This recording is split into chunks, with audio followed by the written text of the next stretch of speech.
자, 세금 계산서가 되겠습니다. 정의부터 잠깐 좀 볼까요?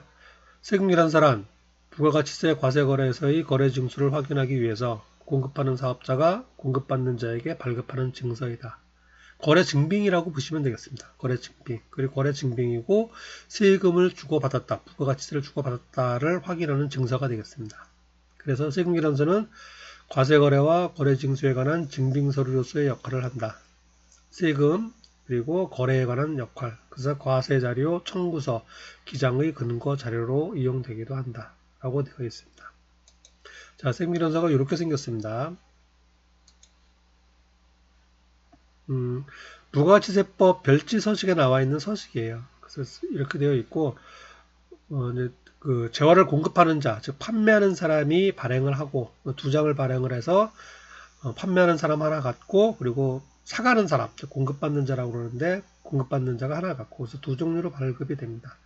자, 빨간색은 공급하는 자가 이제 발행을 해서 이제 갖는 거고요. 그리고 이제 파란색으로 되어 있는 거는 공급받는 자가 보관하는 게 되겠습니다. 두 종류가 발행이 되는, 두 장이 발행되는 거예요. 빨간색 하나, 파란색 하나. 빨간 거는 파는 사람, 공급자. 파란 거는 공급받는 자. 이렇게 되겠습니다. 양식은 당연히 뭐 똑같은 거고요. 그리고 공급하는 자가 두 배 발급을 한다. 그렇게 기억을 하시면 되겠습니다.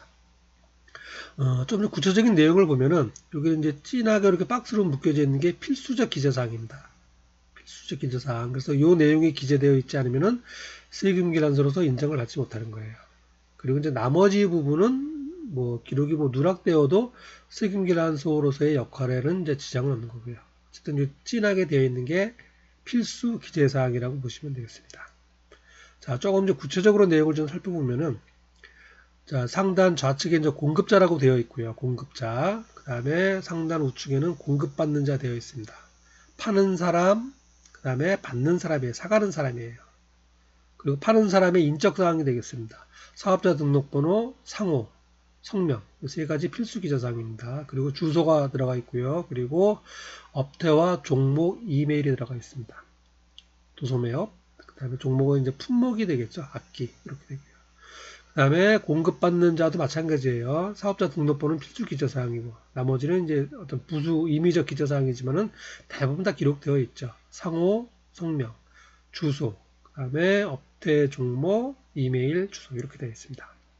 지금은 모든 회사하고 그 다음에 연간 매출액이 3억 원 이상인 개개사업자는 전자세금계산서를 발급하게 되어 있어요. 전자세금계산서. 전자세금계산서는 뭐냐면은 실제로 이제 손으로 써서 주고받는 게 아니고 전자적 형태, 즉 파는 사람은 국세청 사이트에 들어가서 내가 판 사항을 입력을 해요. 그리고 그 입력된 내용은 공급받는 자의 이메일로 연락이 갑니다. 그럼 공급받는 사람은 이걸 이제 확인만 하면 되는 겁니다. 그러면 이제 주고받게 되는 거고, 이 자료 자체는 국세청 서버에 보관이 되겠죠. 그런 형태로 이루어집니다. 그래서 그거를 이제 전자세금계산서라고 그러고, 그렇지 않은 경우, 개인 사업자면서 연간 매출액이 3억 원 안 되는 경우는, 미만인 경우는 그냥 종이세금계산서를 주고받습니다. 그때는 이 전자자가 없겠죠. 그냥 세금계산서 그러고, 실제 이렇게 내가 기록을 해서 서로 주고받는 거예요. 이게 전자세금계산서, 이게 이제 세금계산서가 되겠습니다. 자, 어쨌든 뭐 공급자, 공급받는 자는 이렇게 표시가 되고요. 그리고 이제 가운데란에 보면은 작성일자가 표시가 되고 있습니다. 작성일자. 그리고 공급가액 3개 표시가 되고 있습니다. 요 굵은 것 하나, 둘, 셋, 네 가지가 필수적 기재사항이 되겠습니다. 그리고 하단에 보시면은 좀 구체적인 항목이 되겠죠. 날짜, 품목, 그리고 수량 단가가 있고요. 수량 단가, 공급가액, 세액. 세액은 공급가액의 10%를 얘기합니다. 800만원, 80만원. 그리고 하단에 보시면은 요 880만 원을 어떻게 주고받았는가, 현금으로 했는가, 수표로 했는가, 또는 어음으로 했는가, 또는 외상으로 했는가를 표시해주고 있죠. 이게 세금 계산서가 되겠습니다. 자, 그리고 빨간색하고 이렇게 파란색이 있죠. 빨간색은 공급자, 파는 사람 보관용입니다. 그리고 파란색으로 되어 있는 거는 공급받는 자 보관용. 자, 여기서 보시면은 공급자는 이렇게 되겠죠. 공급자. 그리고 공급받는 자는 지역 악기가 되겠습니다. 이렇게. 그리고 날짜와 금액이 있고 세부 내역이 있습니다. 이게 세금 계산서의 주요 내용이고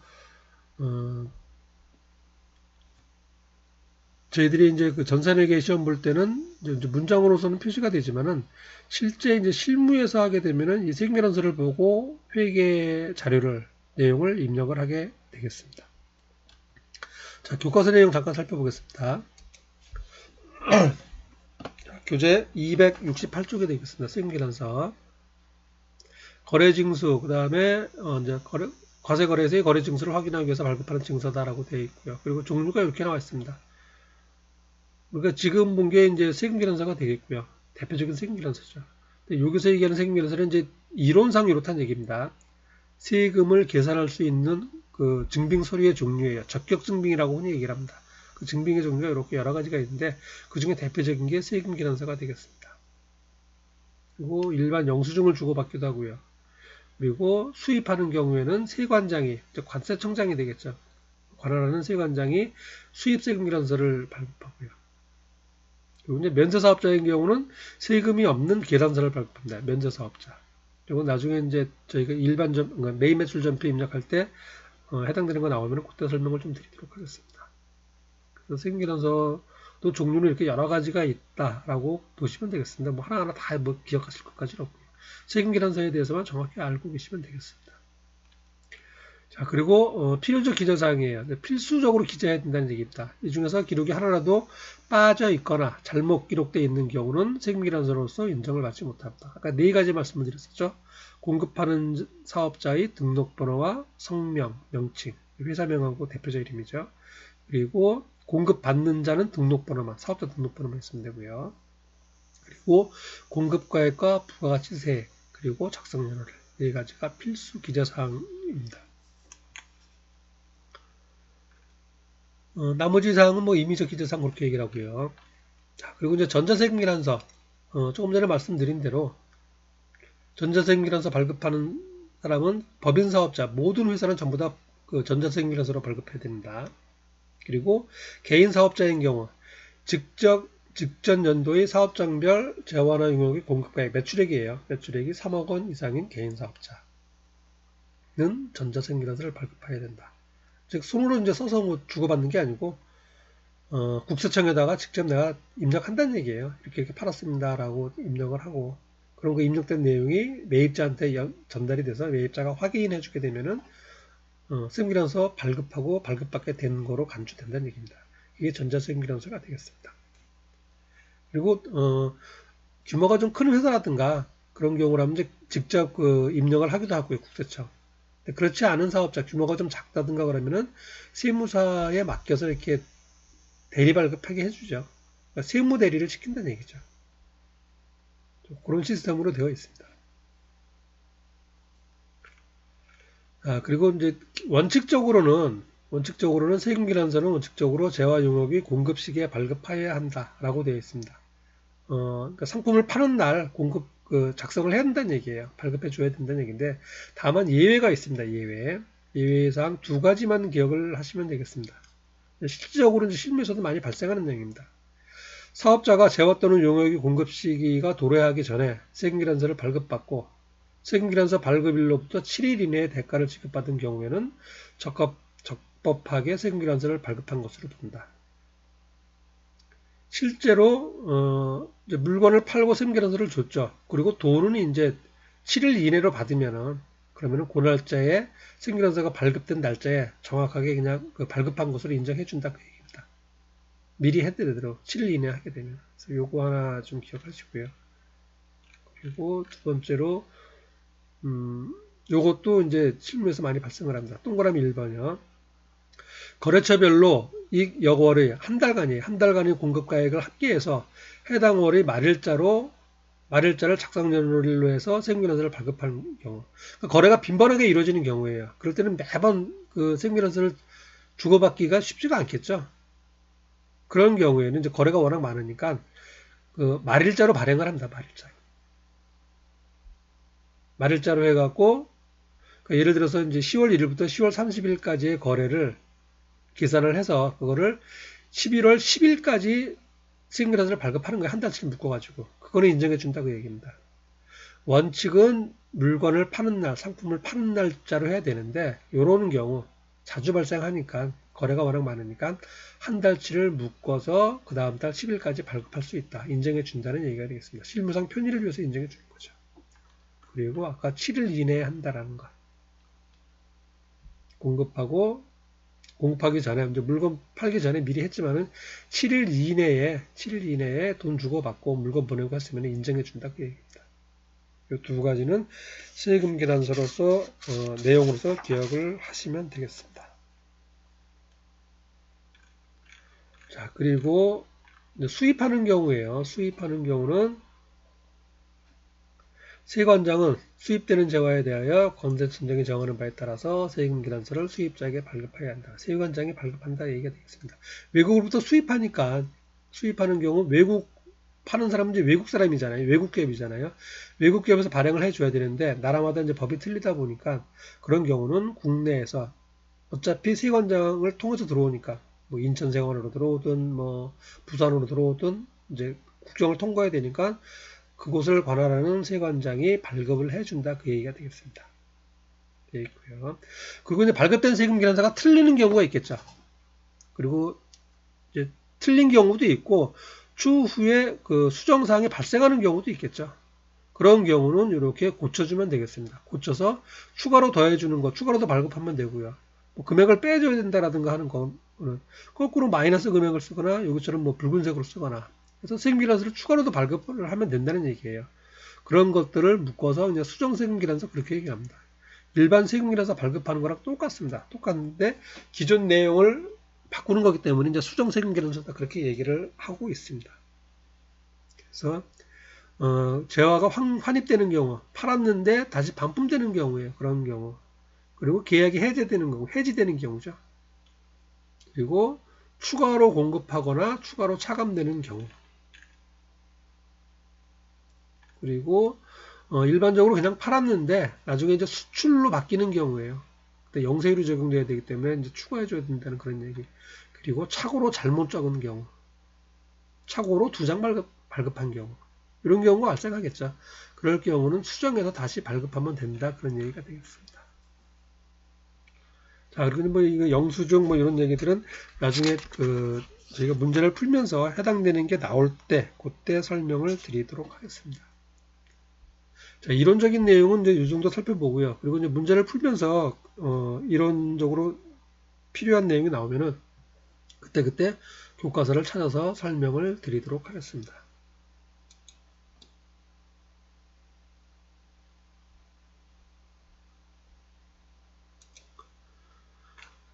자, 그리고 교재 이제 매입 매출 전폐입력으로 갑니다.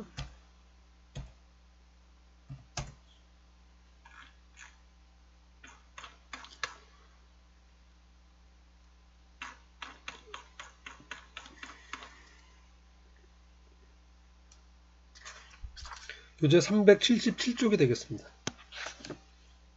374쪽부터 설명이 되어 있네요. 이렇게 되어 있습니다. 자, 앞 시간에 설명을 드린 대로 회계 거래를 입력하는 화면이 이제 두 개가 있어요. 입력하는 내용이 일반 전폐 입력이 있고 매입 매출 전폐가 있고 부가가치세와 관련이 없는 거는 일반 전폐 입력, 부가가치세와 관련된 거는 매입 매출 전폐에서 입력을 합니다. 그런데 회사의 거래 뭐 90% 이상이 전부 다 매입 매출 전표, 그러니까 부가세와 관련이 있다라고 보시면 되겠습니다. 자, 보시면은 매입 매출 전표는 부가가치세 신고와 관련된 거래에 대한 전폐 입력 화면이다. 모든 거래에는 거래처가 등록되어 있어야 한다. 그리고 화면 상단부, 하단부가 있는데 상단부는 부가세 신고서에 반영이 되는 거고 하단부는 재무제표에 반영되는 부분이다. 이거 이제 실제로 이제 입력해 보면은 알겠죠. 입력해 보면서 다시 이제 말씀을 드리겠습니다. 이제 유형이 이렇게 있고요. 그리고 입력하는 내용 쭉 나와 있습니다. 이것도 실제 작업을 해가면서 말씀을 드리도록 하겠습니다. 자, 그리고 유형이에요. 이거 이제 부가시세와 관련된 거래 유형인데 매입 매출 전폐에서 핵심 사항이 되겠습니다. 이것도 입력을 하면서 설명을 드리도록 하겠습니다. 자, 그리고 교재 377쪽이 되겠습니다. 실제 이제 문제예요. 이 자료를 가지고 입력을 같이 해보도록 하겠습니다. 자, 제가 프로그램을 실행시켜 놓지 않았는데 프로그램 실행이요.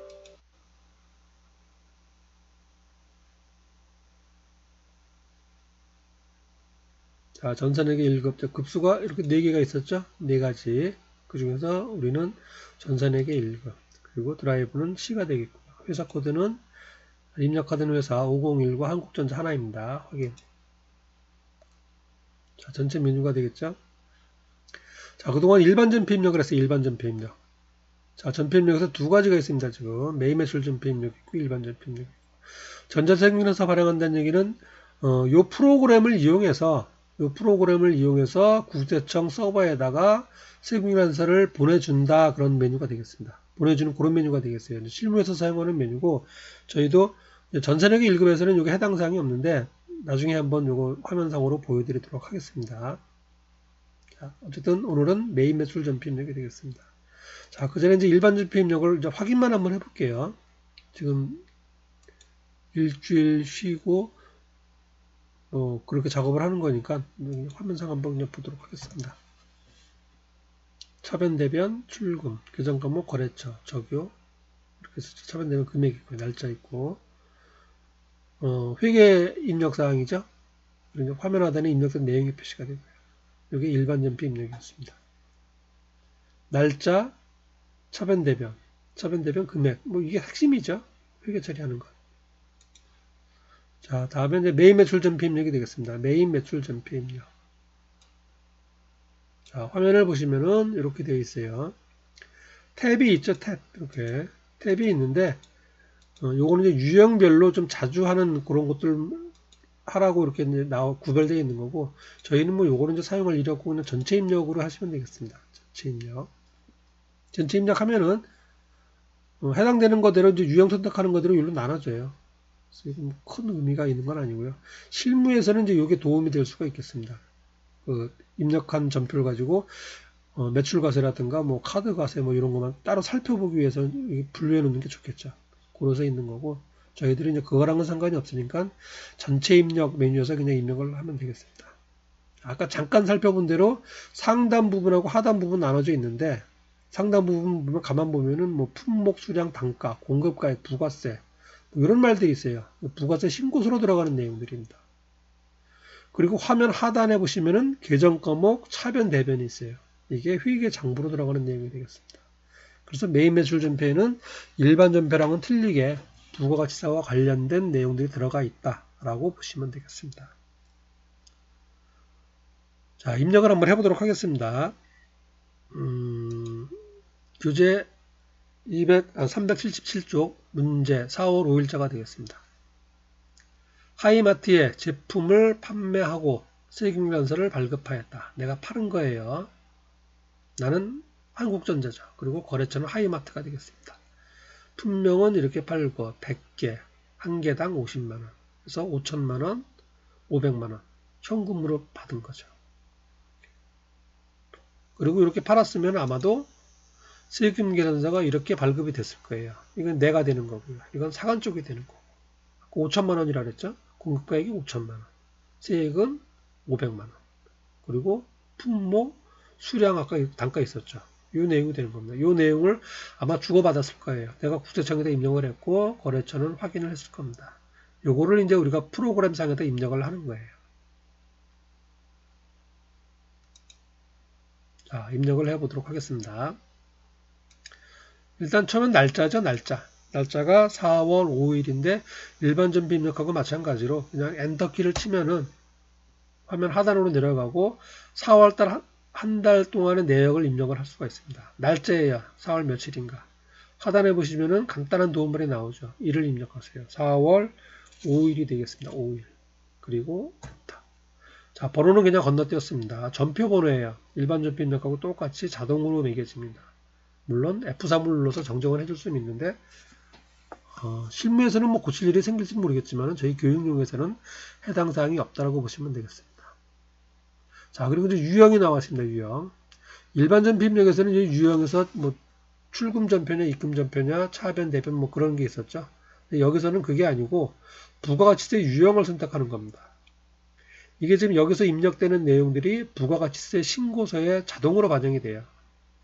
그래서 그 부가가치세 신고서에 그 정확히 반영되게 하기 위해서 이렇게 부가가치세 유형별로 나누는 겁니다.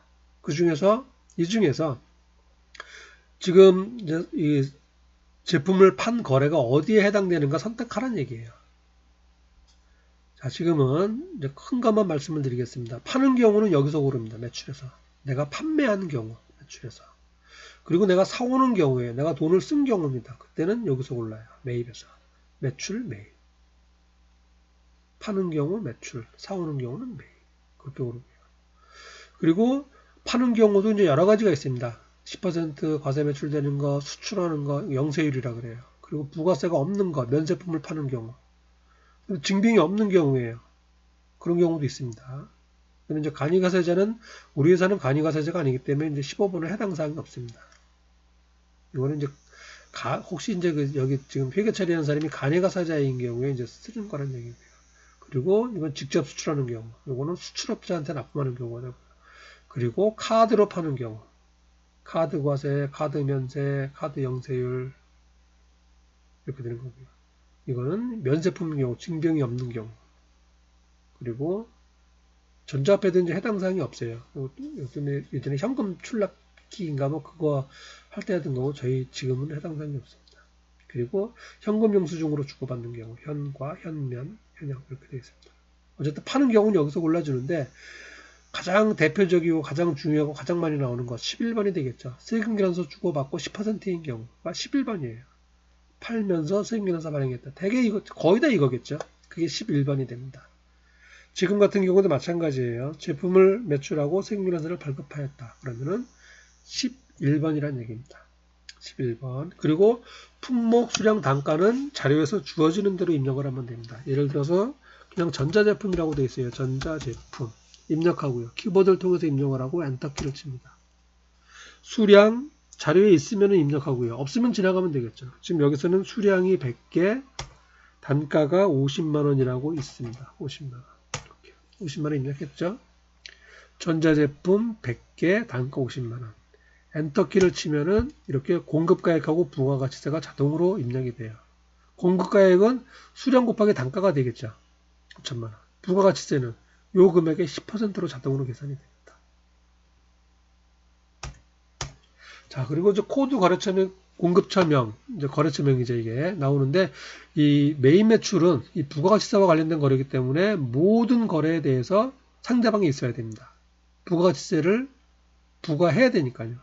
그래서 매출세액이 발생을 하고, 내가 사오는 경우라면 매입세액이 발생을 하는 거죠. 그럼 나한테 판 사람은 매출세액이 발생이 되는 거고요. 그렇게 연관이 되어 있기 때문에 그 거래처명은 반드시 입력을 해줘야 돼요. 그래서 아까 그 교재에서도 뭐 거래처명이 필수로 입력되어야 된다는 그런 말이 나왔던 거고요. 여기서도 마찬가지입니다. 자, 보시면 이제 거래처를 입력을 해야죠. F2를 누르시면 됩니다. F2. 코드라고 되어 있습니다. 코드 F2. 자, 지금 거래처가 하이마트죠. 하이마트. 확인. 그러면은 공급처명이 찍히고 그 사업자 등록번호가 찍히죠. 코드 되어 있고요. 자, 그래서 거래처가 입력이 됐고요. 거래처의 주요 사항들이 화면 하단에 이렇게 표시가 되고 있습니다. 자, 엔터키 치고요. 자, 그리고 요거는 이제 전자세금이라서 발급 여부예요. 전자세금이라서 여부. 그래서 지금 요 전산회계 1급에서는 다른 이제 전자세금이라서 발급하는 거를 실제로 해보진 않고 그냥 전자세금이라서 발급됐다라고 전제를 합니다. 왜냐하면 회계 처리하는 회사가 회사이기 때문에 주식회사이기 때문에 무조건 전자세금이라서 발급해야 되는 거예요. 그래서 1번 누르게 되고 만약에 이제 그 종이세금이라서를 발급한다 그럴 때는 부가 되겠죠. 그거를 의미하는 거고 여기서 여러분들은 그냥 1이라고 입력하시면 되겠습니다. 1. 그러면 여라고 자동으로 반영이 되고 이건 전자세금이라서로 발급됐다 그런 의미가 됩니다. 자, 여기까지 이제 입력을 했고요. 이게 부가가치세 신고서로 들어가는 내용이 됩니다. 자, 그리고 이제 제일 끝에 있는 항목이 분계예요, 분계. 이제 회계 처리를 해야죠. 회계 처리 어떻게 할 것인가 하는 거예요. 자, 화면 하단에 보시면은 분계 없음. 분계 없음이라는 얘기는 나중에 이거 요 거래처만 하든지 사업들과만 하든지 매일매일 매시간이 거래가 많을 거 아닙니까? 한꺼번에 모아서 분계를 하는 경우도 있겠죠. 그게 편리할 수도 있겠죠. 그럴 경우에 0번 일단 해놓고 지나가는 거죠. 분계 없음. 나중에 몰아서 하겠다는 얘기입니다. 자, 그리고 여기 가만히 보시면은 그 이제 현금으로 주고받은 경우, 현금이 있고요. 그리고 전체 현금 거래인 경우입니다. 그때는 일반 현금을 하게 되고, 그리고 전체 외상 거래인 경우에요. 전체 외상인 거는 외상. 외상이라는 얘기는 외상 매입금이나 외상 매출금이 나오는 경우를 말합니다. 그때는 일반 외상으로 하게 돼요. 그리고 뭐 미지급금이나 미수급금이 나오는 경우는 외상이 아니고 그건 혼합이 됩니다. 그거는. 여기서 뭐 기계를 팔았다든가 상품 말고 다른 거를 팔거나 사는 경우도 있겠죠. 그럴 경우도 외상이지만은 그거는 외상 매입금, 외상 매출금이 아니기 때문에 3번 혼합으로 해야 됩니다. 그래서 현금이나 외상이 아닌 경우 또는 뭐 섞여 있는 경우는 전부 다 혼합으로 합니다. 3번 혼합. 그리고 여기서 카드로 파는 경우가 있어요. 카드로 파는 경우도 다른 계정 과목이 나오겠죠. 카드사도 입력을 해야 되고요. 그래서 그럴 경우도 4번 카드를 하게 됩니다. 카드. 이제 3번하고 4번은 카드 대신에 그냥 혼합을 해도 되고요. 분계를 내가 수를 입력하겠다는 얘기가 되니까. 그래서 요거는 이제 혼용해서 사용을 하는데, 어쨌든 카드 거래다 그러면 4번 카드를 선택합니다. 자, 그리고 5번 추가 같은 경우는 이제 환경 설정에서 별도로 이렇게 뭐 이제 회계 처리해주기 위해서 특정한 경우 있는데, 요거는 이따 환경 설정 보면서 잠깐 말씀을 드리도록 하겠습니다. 그래서 어쨌든 이제 분계를 선택해 주는데, 여기서는 지금 요 본 문제에서 전부 다 현금 결제했다 그랬죠. 그래서 1번 현금을 선택해 줍니다. 1번 현금. 그러면은 이렇게 분계가 화면 하단에 표시가 돼요. 현금을 했다는 얘기는 상품을 팔았고요. 현금이니까 전부 다 돈을 받았다는 얘기가 되겠죠. 그래서 입금전표로 구분이 되는 겁니다. 입금전표. 그리고 지금 5,500만 원 받았죠. 그 중에서 500만 원은 부가세 예수금. 그리고 5천만 원은 상품 매출 이렇게 표시가 되어 있는 겁니다. 근데 우리가 지금 판 게 상품 매출이 아니죠. 제품 매출이죠. 자, 일단 요건 바꾸겠습니다. 자, 요것도 지금 상품 매출을 제품 매출로 나오게끔 할 수가 있어요. 근데 이거는 이제 조금 이따 설명을 드리고 일단 요거 바꿔보도록 하겠습니다. 상품 매출이 아니고 제품 매출. 여기다가 제품 그리고 엔터키를 칩니다. 그럼 제품이란 단어가 들어간 계정 과목이 뜨죠. 그 중에서 제품 매출 확인 해주게 되면 제품 매출로 바뀌어요. 그리고 엔터키를 치면은 이렇게 한 건이 입력이 된 겁니다. 4월 4일날 과세 매출 전자제품을 이렇게 팔아서 5천만원, 5,500만원 거래처는 하이마트 그리고 분계는 이렇게 되는 거고요. 그리고 일반 전표랑 마찬가지예요. 뭐 잘못돼서 삭제하는 경우는 체크해서 삭제를 하면 되겠고요. 그리고 수정하는 경우라면은 뭐 거래처라든가 또는 뭐 화면 하단에 금액이라든가 직접 클릭해서 수정을 해주면 되겠죠. 자, 지금 이제 매입 매출 점표 한 건 입력을 해봤고요. 잠깐 쉬었다가 나머지 자료 가지고 조금 더 입력을 해보도록 하겠습니다.